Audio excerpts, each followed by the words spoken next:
My fellow Americans, are you tired of the new normal? Are you tired of the lies? Election fraud. You know, the thing that the mainstream media and big tech says doesn't exist? It is time to end it. We must keep going. If you can't fly, run. If you can't run, walk. If you can't walk, crawl. But by all means, keep moving. Many of you are sitting here because you're wanting to know what the plan is. It has to be peaceful. We have the right to peacefully assemble. The solution has been in front of us all along. Ask God if you should step in the gap and become a part of the plan. The plan is simple. And so, my fellow Americans, ask not what your country can do for you. Ask what you can do for your country. We are the plan. If you're waiting for others to do the work for you, you're going to be waiting a long time. We are Conservative Daily.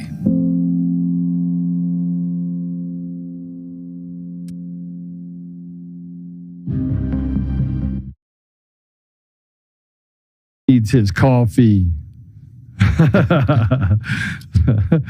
That was my deal to Zach to give me my coffee. But we have a special guest today. Always great to have this guest on because she's amazing. And she always brings the heat. I always walk away from our own show and I'm like, I don't know anything. Well, and what the greatest part about this is we got a chance to meet her daughter, who is an amazing young lady, and I could not be more impressed. Which, you know, I always say that you could tell the character of someone by their fruit of their tree, and I know that's true with my children. And I will say this about hers: she's definitely been an amazing mama. So, without any further ado, wait, no, we have to have a little bit of further ado. No, I don't want any further ado. No, we do. I need 1 minute of further ado because I hear you. I know she's sitting in the background. She's like, "What are you talking about?" We need a minute of further ado because I want to. I don't do this. You make Zach bring me my coffee.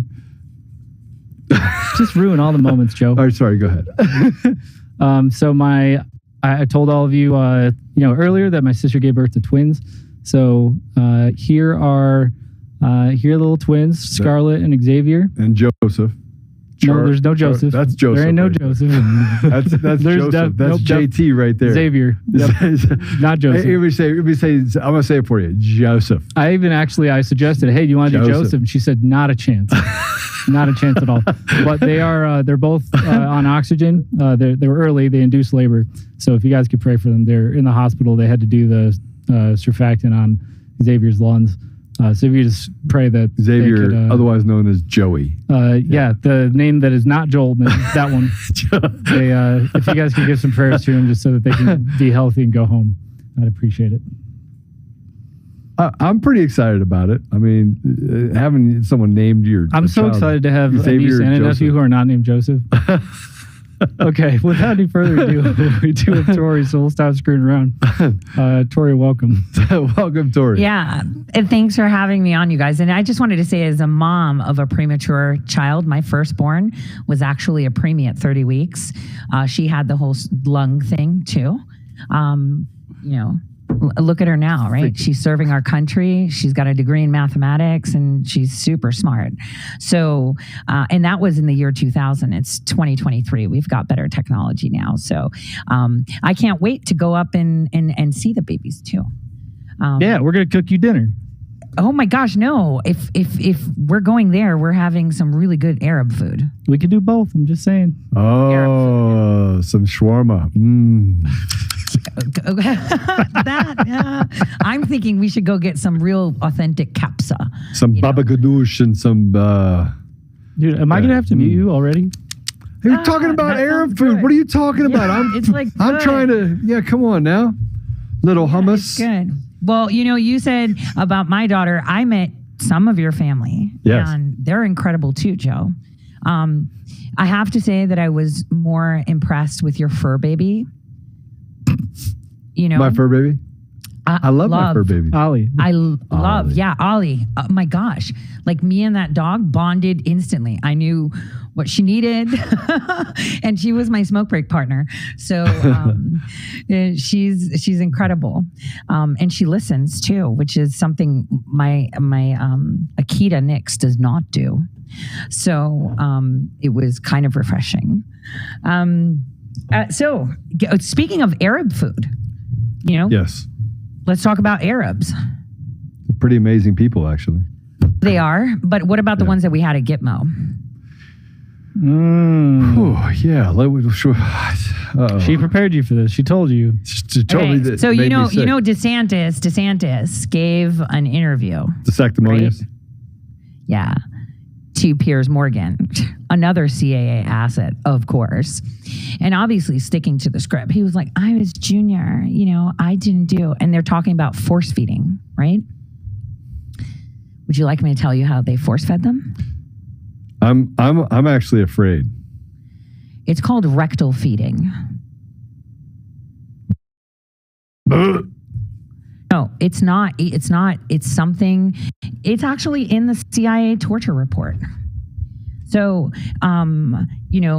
the agency, and I've witnessed this in Bucharest myself, personally, when they want someone to talk, if they're on a hunger strike because they don't want drugs, they will grind up their food, like nuts, hummus, and force feed them through the anus.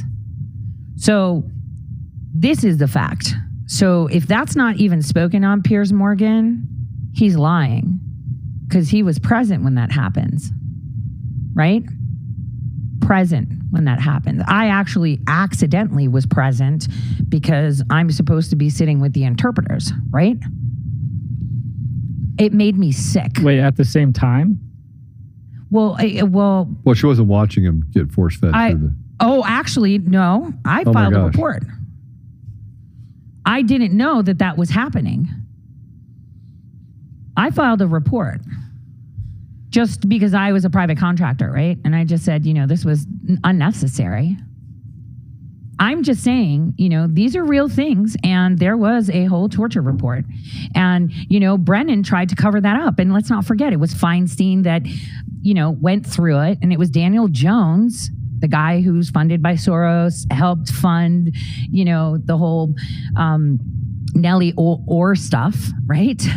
Through his group, the Penn Quarterly Group, right? In DC, who wrote the report. And so, people need to know that this is real stuff. And when they're talking about force feeding, they're not shoving food down anyone's throat. They're shoving it up their rectum. And it's disgusting to hear, but that's fact. And that's all documented too. So I just want people to know that if there were many people who in turn would file reports, right? And someone will say, oh, the only person that would do it is a captain or someone, up high. That's BS. It's usually the people wet behind the ears.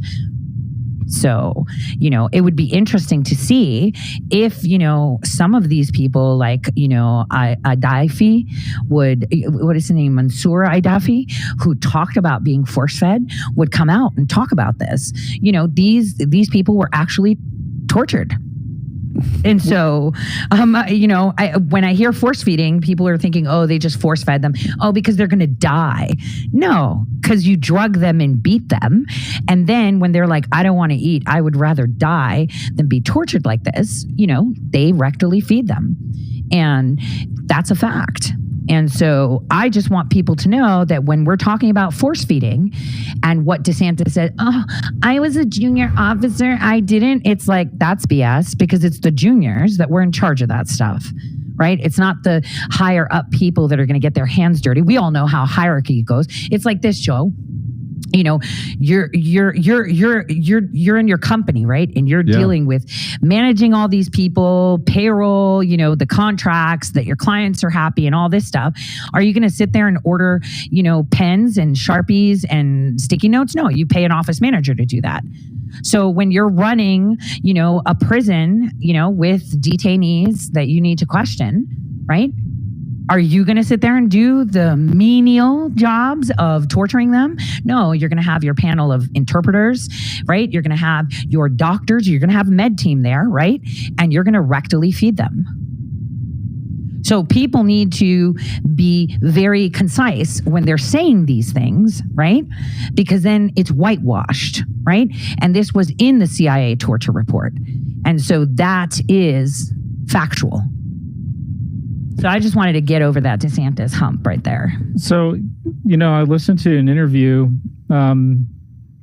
where this man was talking about this, and so I'm curious, when you say anal feeding, because he described it as, obviously the feeding tube down the nose. Like, do you think he's leaving some of those things out? Because he mentioned the one that was on, I saw it on Empire News. I can pull up the interview right now. And he described it that they, had a, giant tube. They came and shoved it down his nose. Then the tube, got a lot bigger, and they're feeding them laxatives. They're just pouring like bottle after bottle after bottle of Ensure down their throats, for days at a time. And essentially Ron DeSantis, according to his account, came in and said, "Hi, I'm here to make sure that you're treated humanely." And then he just oversaw and laughed at them while they were, tortured, force-fed, strapped down, beaten repeatedly for days at a time. And then several of the inmates who were subjected to that actually killed. They allegedly killed themselves.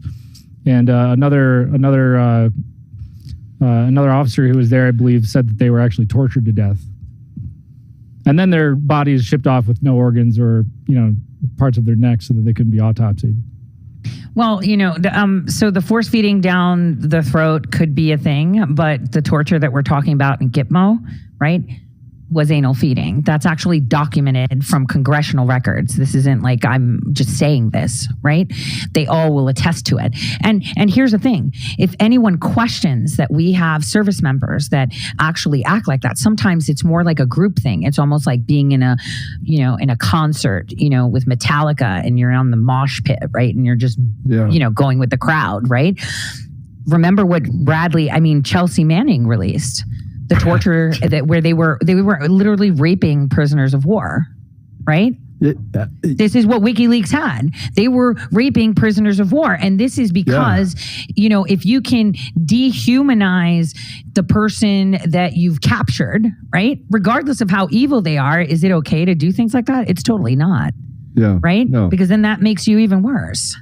Well, my issue is that we are torturing people indiscriminately. I mean, and by the way, this is something that the U.S. apparatus has been very good at for a very long time. We look at the intelligence communities specifically, and we look at what they've done to, the 500,000 people that Madeleine Albright said, 500,000 children in 1996, and said, yeah, it was worth it. It was worth killing 500,000 babies long before 9/11. And then we would talk about 9/11 where, millions upon, if not tens of millions of people died in what happened in Iraq and Afghanistan, and we wonder why people hate us. And somebody just said, which I thought was an interesting comment, that it's this is done to humiliate them, right? And if they can humiliate people, then maybe they can get something more out of them. I find it completely disgusting. The whole thing completely abhorrent. Well, article it's to break them, though. It's to break them, guys. That's what they do. But a lot of times, Tori, they're breaking people that have no information. I mean, I could talk about Guantanamo Bay prisoner 345, Sam El-Haj.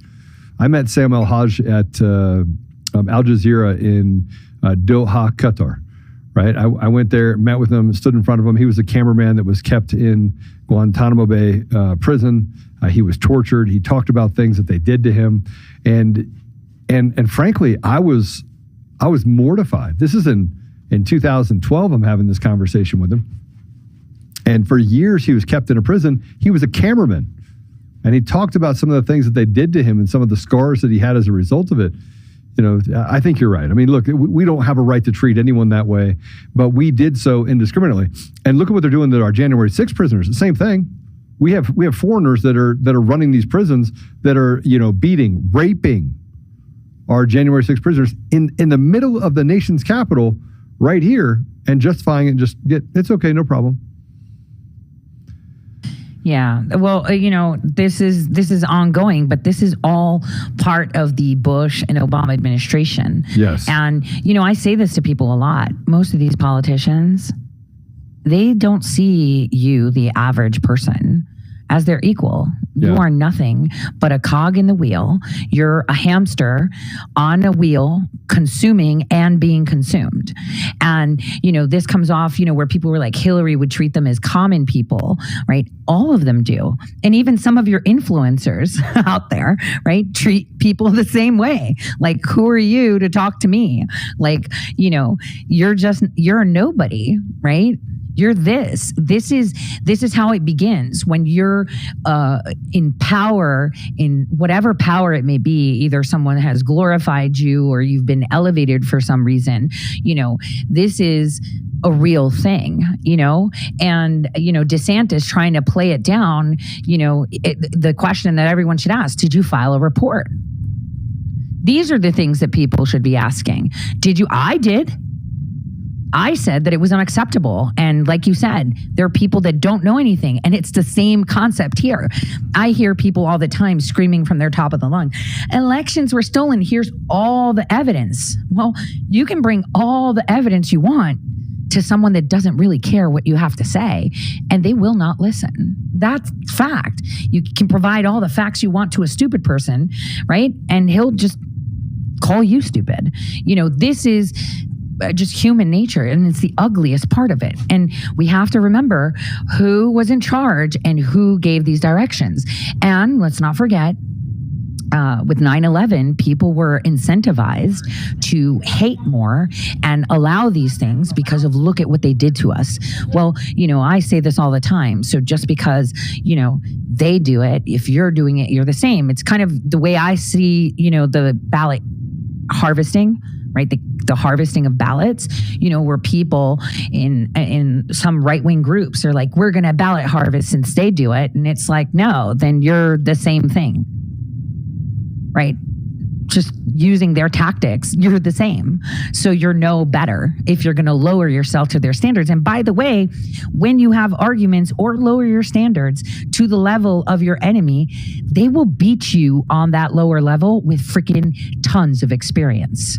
Right? And this is why, I don't need to talk to stupid, because stupid will beat me with their stupid experience. This is like general rule of thumb, right? So I think it's important that if people are showcasing this, that people actually dive into the CIA torture report that's available. And it's only 6,000 to 7,000 pages long. And it was highly sanitized too. And still it's horrific. And, if DeSantis is sitting there, oh yeah, we were just nasal feeding them and stuff like that because we didn't want them to die, that's BS, right? Unless it was someone that was giving you information. You're doing it up the butt. It's not even, it doesn't even, it does, Michelle says we need a solution. You're right. We do need a solution. We absolutely need a solution, and we need a solution, but I think that's why we're having this conversation.